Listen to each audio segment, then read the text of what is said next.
So yeah, so do some drinking games then. Yeah, sure. Okay. So first one I've got is drink whenever you see or anyone mentions shoes. Yeah, I had Drink for Feet or Heels. It could have been directed by Quentin Tarantino. Yeah, it's a very foot fetishy kind of movie. Like, lots of shots of bare feet, women in heels, him in heels. Like yeah, plenty of that. Yeah, lots of that. I had Drink for Distracting Music Cues. There was so many like heavy-handed pop song things put in there, and some strange choices as well. Like there was one bit when they had that awful song "Yummy Yummy Yummy I've Got Love in My Tummy," but with this weird like Dido-ish singer doing it, and it was bizarre. Yeah, but yeah, so I just thought the music in this was quite distracting. Sure.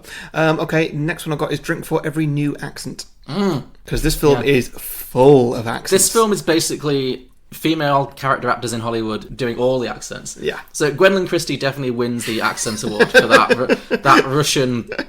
It really came and went as well. It was really in and out. Like, I mean, fair play. She's in one scene basically. I don't expect her to do a full Meryl Streep transformation, but why not just hire a Russian? Yeah, I know. Such weird casting. Yes, so because like she's a known name at this point. Yeah. Like she's not known for necessarily being amazing, but like she's known like, oh, it's Gwendolyn Christie from Game of Thrones. Yeah, great. Well, I mean, I'm guessing from how small her role is, she did this on like 3 days. She can't have been on set for more than like 3 days. Just came in, did it, left. I think she's lucky this film didn't do better than it did. Because if it did, I think it would have damaged her career. Maybe I don't think she's terrible. The accent's pretty bad, but she's just very. The accent's pretty bad, and the fact that she's there only in one scene just makes her look like such a small actor. True. Well, she could never be described as a small actor. She's like 6'5". Well, true, but you know, I know what you mean. I know what you mean. Yeah, like she's nothing. Yeah, that's true. I would have liked to see a little bit more of that character. I wonder if like there is any more if she just did that one scene, or if there's like bits that got edited out. Because I'd be interested to see whether stuff got lost in the edits, or because that's it. It's a lot of characters to juggle, and that does mean a lot of them just don't make an impact. Yeah. A lot of plot points just get picked up and dropped. Like what? They build up a whole plot point with Leslie Mann's ex-boyfriend, who's like. Oh yeah, they built up as it'd be some kind of big villain. I was wondering where that was going. It went nowhere, did it? Yeah. Like he says some vaguely mean things, scares Steve Carell off a little bit, and then he just disappears and he never comes back.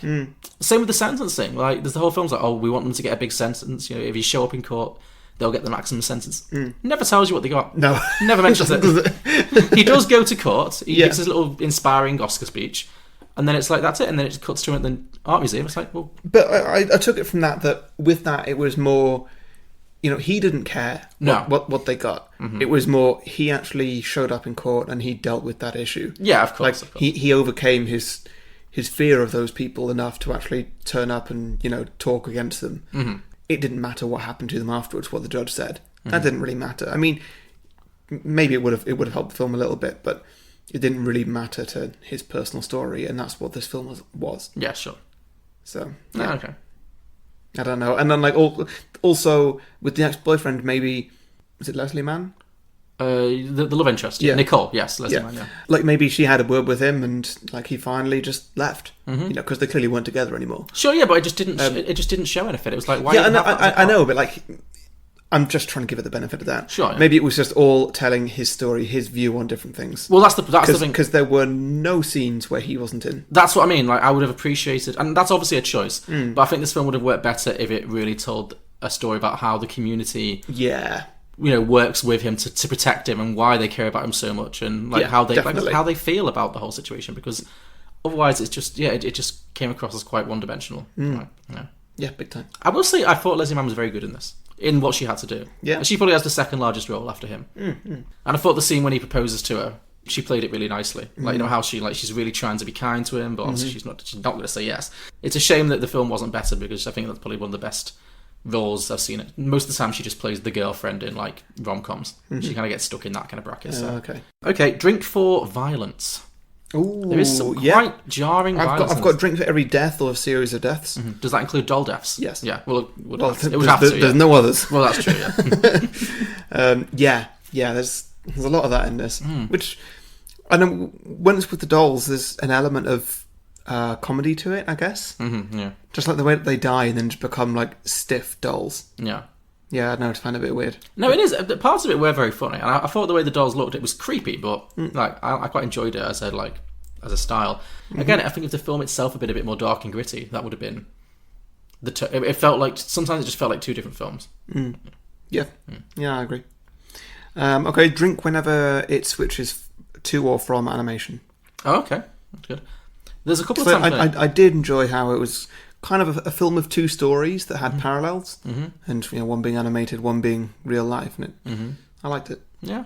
And I very much liked when they sort of crossed over a little bit. Like, there's that scene when he's in the house by himself, and then, like, gunfire starts coming through the house. And it sort of...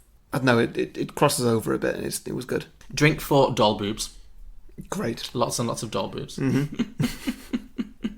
Do you know the actress who played the porn star? Like, there's a scene where he's just watching porn. Oh, yeah. She's in a couple of the doll scenes as well. Robert Zemeckis' wife. Really? Yeah. Weird. Just his much younger wife as a porn star. Okay. Interesting. Yeah. Very strange. It is very, very odd, yeah. So was she acting in that, or was Robert Zemeckis' wife actually a porn star and that was a real porno? Apparently she did get her start in softcore porn. I read right. up about it a little bit, so yeah. So I don't know if they used old porn. a flashback to her roots then. Maybe, yeah. Just interesting choice. Like. Cool, I'm all done with drinking games. Okay, just two more. Drink for walking shots. Any shots of him walking along the road with his trolley. Like. Yeah. And drink for floral print dresses. Because Leslie Mann's character loved the floral prints. Oh, yeah, all of her dresses were like prime. It was like she's on Desperate Housewives or something. It was all like bright primary colours and just flowers everywhere. Because the town itself is quite dingy and everyone else is dressed very like... is quite dressed down. So again, it must be like a style choice. She's like this new character who comes in, but she just looked very out of place.